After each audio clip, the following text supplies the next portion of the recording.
Wahabi ini merusak. Wahabi ini maling. Wahabi itu kurang ajar, Wahabi itu setan alas, Wahabi itu ya macam-macam pokoknya. Kamu bilang begitu pahalanya sama dengan wiritan dan lebih afdal daripada wiritan. Assalamualaikum warahmatullahi wabarakatuh. Alhamdulillah teman-teman, bertemu lagi di channel Nasrus Sunnah. Baik teman-teman, barusan kita lihat ya salah satu dari video ya Idrus Romli ya ketika mengatakan Salafi Wahabi ini setan alas, maling. Jujur teman-teman, saya bukannya marah ya, cuman kebanyakan lucu di sini saya menanggapi video beliau ini. Saya berpikir beliau ini sebenarnya masih belum move on ya, atau masih dendam kesumat. Karena dahulu ya, beberapa tahun yang lalu ada dialog atau debat bersama Ustadz Firanda dan Ustadz Zainal Abidin. Mungkin beliau ini belum bisa menerima kekalahan masa lampau teman-teman. Makanya kalau kita lihat di beberapa kajian beliau ini, di luar atau setelah diskusi atau debat yang dulu itu, selalu menjelek-jelekkan dakwah Salafi dengan mengatakan maling lah, seperti yang ada di video barusan. Kemudian mengatakan setan alas lah. Coba kita ulangi lagi sekali lagi teman-teman, ini dia. Wahabi ini merusak. Wahabi ini maling. Wahabi itu kurang ajar, Wahabi itu setan alas, Wahabi itu ya macam-macam pokoknya. Kamu bilang begitu pahalanya sama dengan wiritan dan lebih afdal daripada wiritan. Ya, silahkan antum berpikir apakah layak kira-kira orang seperti ini dijadikan junjungan ya, atau dijadikan idola lah, atau dijadikan sebagai tempat mengambil rujukan terutama dalam hal agama Islam. Yang pertama teman-teman, sebelum kita yang menampilkan video berikutnya, yang ingin saya komentari dan saya ingin katakan adalah sesungguhnya syariat Islam ini baik yang terlihat berat maupun yang terlihat mudah itu adalah ujian bagi kita semua teman-teman. Nah, kesimpulannya, kalau yang nampak seperti mudah saja belum bisa kita jalankan, ya apalagi yang berat. Nah, contohnya seperti Pak Idrus Romli ini, masalah jenggot misalkan. Dengan jelas-jelas dalam Islam itu yang diperintahkan dipanjangkan adalah jenggot, bukan kumis. Sedangkan Rasulullah bersabda, khaliful musyrikin ahfus syawari bawa aufulliha. Selisihilah orang-orang musyrikin, itu dengan cara panjangkan jenggot kemudian potonglah kumis. Namun yang terbalik di sini teman-teman, kumis Pak Idrus lebih panjang, kemudian jenggotnya pelontos. Nah, ini kan nampak seperti sebuah ya sunnah atau syariat yang mudah jenggot ini, akan tetapi sebagian orang yang mungkin keyakinannya akan hadis tersebut, maka dia meremehkan teman-teman. Lalu bagaimana dengan hukum-hukum yang lebih berat lagi? Maka ini menjadi cermin teman-teman. Baik teman-teman, kita lanjutkan di video berikutnya, yaitu ketika Pak Idrus Romli ditanya di majelisnya, apa hukumnya memasukkan anak-anak kita di pondok pesantren Salafi Wahabi. Kemudian beliau mengatakan haram. Ini dia teman-teman videonya, kita sama-sama lihat. Kiai, bagaimana kita yang ahli sunnah wal jamaah ini mensekolahkan anak ke pondok-pondoknya Salafi? Hukumnya haram. Gak boleh. Pertegas lagi Kiai. Jadi menyekolahkan anak-anak ke lembaga-lembaga di luar ahlus sunnah wal jamaah itu hukumnya haram. Mengapa? Berarti nanti menyerahkan anaknya untuk menjadi pengikut aliran sesat, menjadi pengikut aliran tidak benar. Karenanya segera bertaubat, cabut dan pindah ke sekolah ahlus sunnah wal jamaah itu. Dan saudara-saudara perlu tahu, muridnya ahlus sunnah wal jamaah dijamin lebih cerdas daripada muridnya Wahabi. Ayo kabeh masyarakat bareng-bareng maca sholawat bareng Kanjeng Nabi Muhammad, berkat sholawat wasiatkan Allahumma wa sallim ala sayyidina wa maulana Muhammadin adad ma lillahi salatan kaimatan bidawami mulkillah ulama kata sholawat umarae kata sholawat. Nah, teman-teman, dengan jelas teman-teman sudah saksikan di situ dengan jelas ya, Pak Idrus Romli ini mengatakan ketika ditanya apa hukumnya memasukkan anak-anak di pondok pesantren Salafi Wahabi, maka dengan begitu lantangnya beliau mengatakan haram, karena Wahabi ya bukan bagian dari kelompok Ahlus Sunnah wal Jamaah.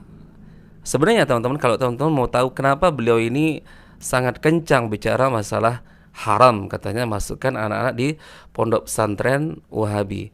Sebenarnya ini berkaitan dengan ya perkataan beliau ya di satu video lagi ya. Coba lihat dulu videonya, ini dia. Dan Riau ini sekarang mendapat tantangan paling besar. Mengapa? Karena aliran Wahabi ini kelompok di luar Ahlus Sunnah. Yang paling besar lembaganya di Riau. Dan Riau ini target, katanya ingin menjadi pusat Wahabi di Nusantara. Karenanya hati-hati dengan Wahabi. Nah, teman-teman, itu dia videonya. Jadi beliau ini, Pak Idrus Romli, mengetahui bahwa di Riau ini akan dibangun sebuah markas As-Sunnah ya, yang dinamakan oleh pendirinya, yaitu salah satunya yaitu Ustadz Maududi Abdullah, yaitu dengan markas ya Nusantara Al-Hijrah, yang jelas diperuntukkan untuk ya mengajarkan ilmu yang berkaitan dengan Al-Quran dan Sunnah. Jadi beliau ini mengetahui ada informasi seperti itu, teman-teman. Sedangkan bertepatan dengan waktu itu juga banyak pondok-pondok pesantren dari Aswaja ini dibangun, teman-teman.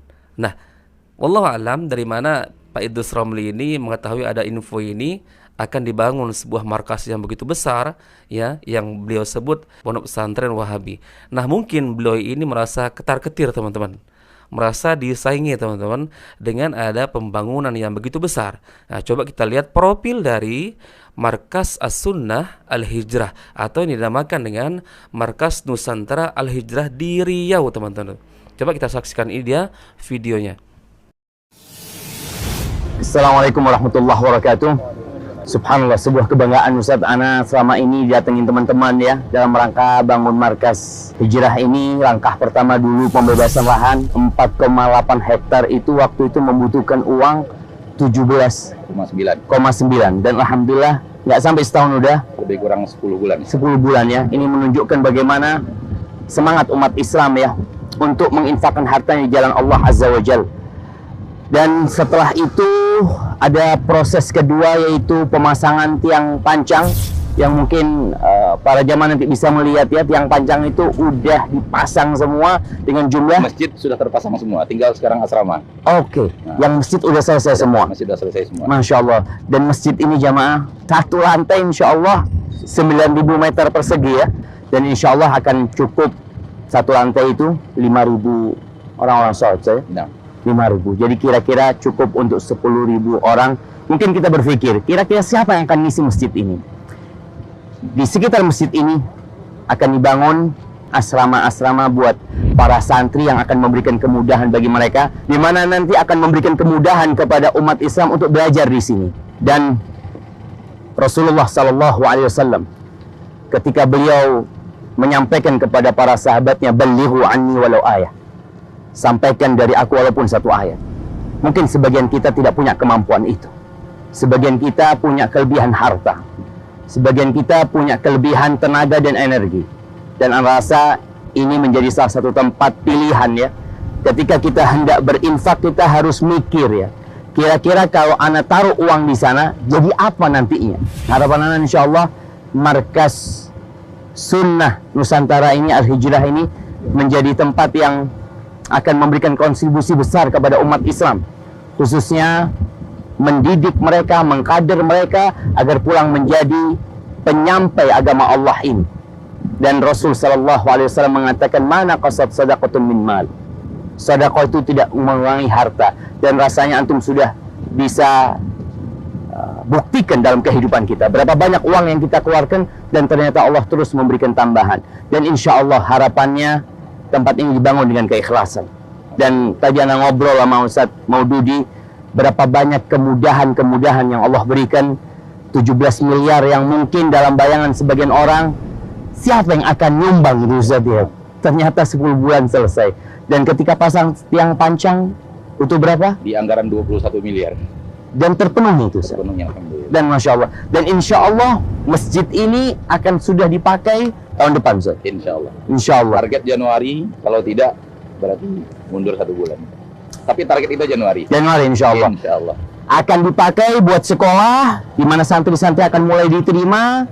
Dan insya Allah ya pahala sebenarnya ketika orang itu berinfak langsung dapat Ustaz ya. Tapi ketika begitu santri sudah satu datang, datang, bertambah insya Allah akan bertambah berlipat ganda. Masya Allah.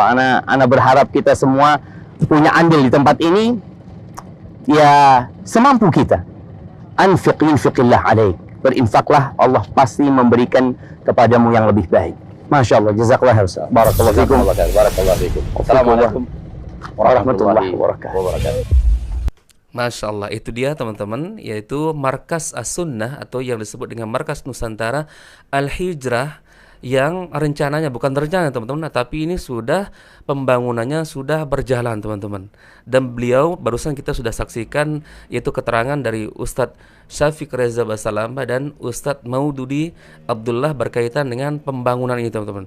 Kalau tidak salah menyimak, kurang lebih luasnya adalah sekitar 4,6 hektar teman-teman. Masya Allah teman-teman. Ini pertolongan dari Allah Azza wa Jalla ya, yaitu menolong dakwah yang hak di atas Al-Quran dan Sunnah teman-teman.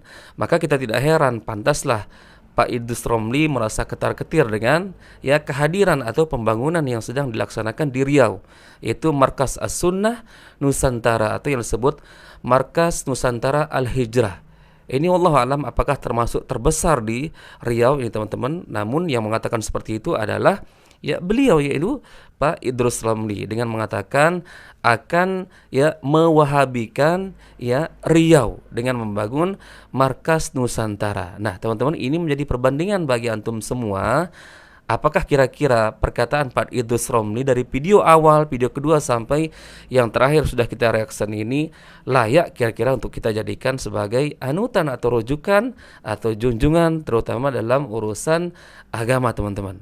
Nah, barakallahu fikum, semoga video ini bermanfaat teman-teman. Bertemu lagi di video berikutnya yang jauh lebih bermanfaat.